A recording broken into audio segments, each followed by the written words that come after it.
50। तो घर का अगर सप्लाई हम चेक कर रहे हैं तो 785 से कम, 750 से कम क्या है, 750 से कम, ठीक है ना। तो ये आसानी से चेक कर सकते हैं, लगाएंगे तो कोई नुकसान इसको नहीं पहुंचेगा ना, एकदम नुकसान नहीं पहुंचेगा, समझ रहे हो ना। तो जब उसको लगा करके हम चेक करेंगे तो एकदम नुकसान नहीं पहुंचेगा। अब यहाँ से एसी वोल्टेज चेक करना आ गया आपको, इस पे सेट करोगे, जैसे दोनों लगाओगे ना, यहाँ पे दोनों ऐसे लगाओगे तो फट से यहाँ से बता देगा 230 वोल्ट है, 240 वोल्ट, 250 वोल्ट, ठीक है। ऐसे वोल्टेज को हम चेक कर सकते हैं, एसी वोल्टेज चेक कर सकते हैं। अब हमें डीसी वोल्टेज चेक करना है, क्या करना है, डीसी वोल्टेज। तो यहाँ पे देखो भी लिखा हुआ है और यहाँ पे बिंदी बिंदी दिया हुआ है, एक पाइप पड़ा हुआ है। तो डीसी यानी डायरेक्ट करंट, क्या है, डायरेक्ट करंट का सिंबल है, ठीक है ना। एसी यानी अल्टरनेट करंट, यानी घुमावदार, समझ रहे हो क्या है, घुमा करके सिंबल दिया हुआ है, साइन ऑफ दिया है। एसी हो गया, ये डीसी हो गया। अब डीसी में हम चेक करना है, मान लो कि डीसी में आप लोग जानते हो कि ट्रेन, आप लोग देखे हो, ट्रेन देखते हो ना, उसमें जितने लाइट फैन चलता है सब डीसी वोल्टेज पे कार्य कर रहा है। और 1000 वोल्टेज से वो क्या होता है, ऑपरेट होता है, उसमें ज्यादा होता है वोल्टेज, समझ रहे हो ना। मतलब ट्रेन में जो वोल्टेज ट्रेन के लिए जो खपत करते हैं वो 1000 वोल्टेज से ज्यादा करते हैं, समझ रहे हैं। ये डीसी में 1000 वोल्टेज तक नहीं होता है, ठीक है ना। मतलब लास्ट इसका है वो है 1000 वोल्ट तक, ठीक है ना। तो 1000 वोल्ट से कम का चेक करना हो, जैसे कि 900 वोल्ट चेक करना हो, 800 वोल्ट चेक करना हो, 600 वोल्ट चेक करना हो, तो हम किस में चेक करेंगे, 1000 लगा, ठीक है ना।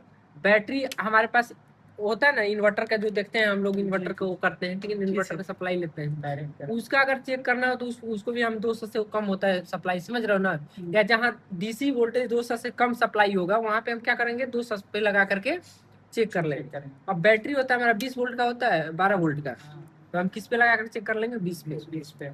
अब यहाँ पे देखो, मान लो 12 वोल्ट का भी बैटरी होता है और 24 वोल्ट का भी बैटरी होता है। तो जहाँ 12 वोल्ट का बैटरी होगा वहाँ 20 पे लगा कर चेक कर लेंगे। वही 24 वोल्ट का है 20 से ज्यादा है तो इसको नुकसान पहुंचेगा, समझ रहे हो ना, मल्टीमीटर खराब भी हो सकता है। तो हम उसको कहाँ पे लगा कर चेक करेंगे, 224 में, ठीक है ना। जब ऐसे लगा करके बैटरी में देखना, एक जगह प्लस लिखा रहता है, एक जगह माइनस लिखा रहता है। माइनस पे टच करना है और प्लस पे टच करना है।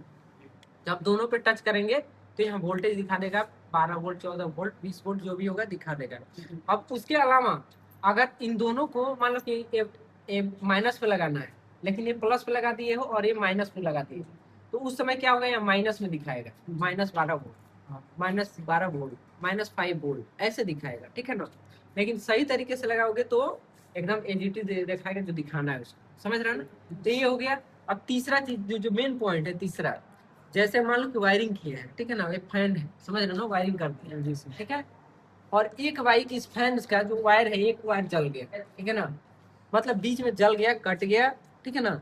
हम लोग क्या है, पता नहीं चल रहा है ऐसे कि कटा है या जला है, दोनों किनारों पे क्या है, सही है, दोनों किनारों पे क्या है, सही है, लेकिन बीच में वो कट गया और पंखा नहीं चल रहा। हम पंखा को भी देख रहे हैं, दूसरे जगह चला रहे हैं, चल रहा है, यहाँ चला रहे हैं तो नहीं चल रहा, ठीक है। मतलब दूसरे जगह चला रहे हैं तो चल जा रहा है और यहाँ चला रहे हैं तो नहीं चल रहा है। उस स्थिति में हम लोग क्या करना है, कौन है भाई, तो यहाँ पे चला रहे हैं तो क्या हो रहा है, नहीं चल रहा है। उस स्थिति में क्या करना है, इसको क्या करना है, घुमा लेना है, ठीक है, इसको ऐसे घुमा लेना है। क्या ले जा रहा है सुजल, अच्छा कहाँ लगे, ऊपर ऊपर ऊपर। अब क्या है, उस स्थिति में क्या करना है, जो पॉइंट दिखाई दे रहा है ये तो ऑफ है, ठीक है ना। इस पॉइंट को ऐसे घुमाते रहना है, ऐसे घुमाते रहना है, ऐसे घुमाते रहना है। और वाईफाई का जो सिंबल दिखाई दे रहा है ना, यहाँ पे आ जाना, ठीक है ना, यहाँ पे आ जाना है, दिखाई दे रहा है, ये डायोड का सिंबल है और ये वाईफाई जैसे होता है वैसे सिंबल दिया हुआ है, ठीक है ना। ये कंटिन्यूटी का सिंबल है, किसका सिंबल है, कंटिन्यूटी का, ठीक है। अब क्या करोगे, इस पे लगा करके और जैसे इन दोनों को टच करोगे, ठीक है ना, तो इस मल्टीमीटर से क्या होगा, आवाज आएगा, रीडिंग आवाज आएगा, समझ रहे हो ना। तो आवाज आएगा तो समझ जाओ कि क्या है, मल्टीमीटर सही है, ठीक है ना। आवाज नहीं आएगा तो मल्टीमीटर क्या है, खराब है। अब इसी प्रकार से अब क्या करेंगे, देखो पंखा में मान लो कि ऊपर एक वायर है, रेड वायर, वो क्या है कि ऊपर भी सही है और नीचे भी सही है, लेकिन पंखा नहीं चल रहा है, बीच में कहीं ना कटा हुआ है या फिर कहीं जल गया है। तो एक सिरा को क्या करेंगे, ऐसे इसमें क्या करो, मान लो कि इतना दूर तक तो नहीं पहुंच पाएगा ना ये, तो इसमें एक वायर बांध लो, ठीक है, छील करके एक वायर बांध लो किसी भी कलर का, और छील करके एक और भी वायर इसमें बांध लो। एक वायर को क्या करो, जो बांधे हो नीचे वाले वायर में जो रेड वायर आया है नीचे टच कर दो ऐसे, और दूसरे को ऐसे टच करोगे ना, अगर बच गया तो समझो वो वायर क्या है, सही है, पंखा में फॉल्ट है, ठीक है। और नहीं बजा, बज गया तो सही है, नहीं बजा तो क्या है, वायर खराब है, वायर बीच में से कहीं ना कहीं से कटा हुआ है। तो लाइन दिया हुआ रहेगा तब सर की लाइन ऑफ, बिना लाइन दिए हुए, लाइन ऑफ करके ही काम किया जाता है। कभी भी मेंटेनेंस वर्क करोगे तो लाइट को ऑफ करके करोगे, लाइट चालू करके कभी वर्क नहीं करना होता है। चालू लाइन में हम लोग को कभी काम नहीं करना, चाहे वो कंप्यूटर हो चाहे वो कंप्यूटर हो और वो चाहे घर का। अच्छा क्लास है, गुड मॉर्निंग मैम। ठीक है मैम, अभी बैठा दे, बस 1 मिनट में बैठा दे रहे हैं सब, ठीक है। चाहे वो लाइट हो और चाहे वो कंप्यूटर हो, ठीक है ना, कोई दिक्कत नहीं है।